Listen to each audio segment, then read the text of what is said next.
Hello, good afternoon বন্ধুরা। মোমো হচ্ছে সকলের প্রিয় খাবার। ছোটো থেকে বড়, আমার মনে হয় যে মোমো ভালোবাসে না এমন মানুষ খুব কমই পাওয়া যাবে। তো বাইরের মোমোর যা দাম বেড়েছে, 70 টাকা করে এক প্লেট।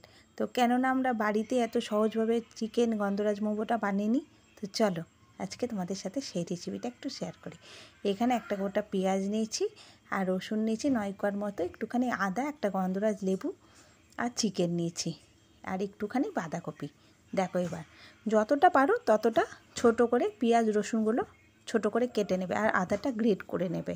তারপরে এই চিকেনের 100 গ্রাম মতো চিকেনের সলিড পিস নিয়েছি।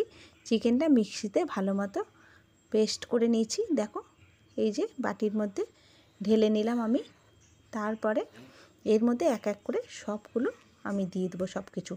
প্রথমে পেঁয়াজটা দিয়েছি, তারপর গ্রেট করা আদা রসুনটা দিয়েছি, খুবই ছোট করে কুচানো বাঁধাকপি, স্বাদ মতো নুন, একটা বড় চামচের 1 চামচ গোলমরিচ, একটুখানি 1 চামচের মতো সয়া সস আর গন্ধরাজ লেবুটা একটু বেশি করে দেবে। এটা গন্ধরাজ চিকেন মোমো বানিয়েছি। তো বাজারে থেকে বাড়ির এই মোমোটা বানালে তোমরা বুঝতে পারবে কোনো অংশে কম না, বরঞ্চ আরও বেশি টেস্ট লাগে আমার মনে হয়।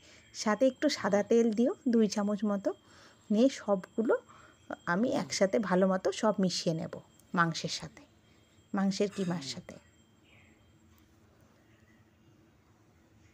মিশিয়ে নিয়ে এই দেখো আমার এরকম হলো। এটা আবার সাইড করে রেখে আমি 2.5 বাটি এখানে ময়দা নিয়েছি আর হচ্ছে সাদা তেল নিয়েছি, লবণ দিয়েছি।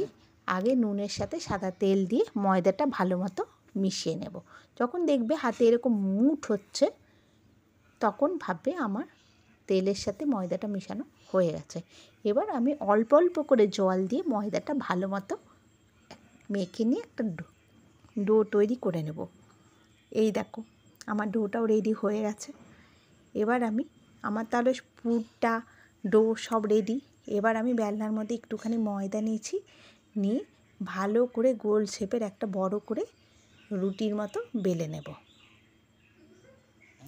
বেলে নিয়ে একটা বাটি কিংবা গ্লাস নেবে গোল শেপের, নিয়ে এইভাবে কেটে নেবে, বা কাটার পাওয়া যায় গোল শেপের, কাটার দিয়েও কাটতে পারো। তোমাদের বাড়িতে যদি কাটার থাকে বাড়িতে তাহলে কাটার দিয়ে কেটে নেবে, বা বাটি বা গ্লাস যদি কাটার না থাকে সেটা দিয়েও কেটে এভাবে এক্সট্রা যে ময়দাটা থাকবে সেটা তুলে নেবে। এইদিকে দেখো পুরটার মধ্যে আমি গন্ধরাজ লেবুর খোসাটা একটু গ্রেট করে দিয়ে দিয়েছি, তাহলে গন্ধটা আরও বেশি হবে আর খেতেও দারুণ হয়। বিশ্বাস করো বন্ধুরা, এই মোমোটা যদি একবার অবশ্যই বাড়িতে বানিও, আমি তোমাদের সবাইকে বলবো। যারা জানো তারা তো জানোই, আর যারা জানো না তারা অবশ্যই একবার এইভাবে বানিয়ে দেখো। আমি বলছি দোকানের থেকে কোনো অংশে কম না, অসম্ভব টেস্ট হয়। হ্যাঁ, এই দেখো এবার পুরটা দিয়ে দিয়ে ওই গোলটার মধ্যে মোমোটা একটা একটা করে সব মোমোগুলো আমি একইভাবে বানিয়ে নিয়েছি। দেখো তোমরা মোমোর শেপটা হয়তো আমার ঠিকঠাক আসেনি, হ্যাঁ, কিন্তু আমার এরকম এই দেখো আমি এভাবে সবগুলো মোমোকে এক এক করে বানিয়ে আমি যে মোমোর পাত্রটা নিয়েছি তার মধ্যে, আর যে মোমোর পাত্রটার মধ্যে আমি মোমোগুলো রাখছি তার মধ্যে একটুখানি সাদা তেল ব্রাশ করে নিয়েছি। এই সব মোমোগুলোকে একভাবে তৈরি করে আমি রেখে দিচ্ছি। শুধু এখানে চাইলে তোমরা ময়দাটা মাখার সময় সবুজ রঙটা দিতে পারো, যেহেতু গন্ধরাজ মোমো সবুজ রঙের হয়, বাজারে সবুজ রঙের পাওয়া যায়, কিন্তু আমি এখানে সবুজ রঙটা ব্যবহার করিনি।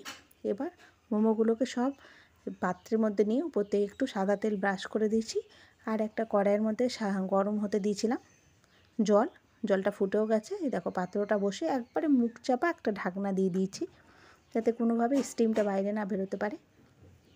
তাহলে বলো মোমোর পাত্রের কী দরকার, বাড়িতে থাকা জিনিস দিয়েই সুন্দর মোমো তৈরি হয়ে গেলো। দেখো দেখে তো বুঝতেই পারছো মোমোটা কেমন হয়েছে, খেতেও অসম্ভব সুন্দর হয়েছিল, যেমন দেখতে তেমন খেতে।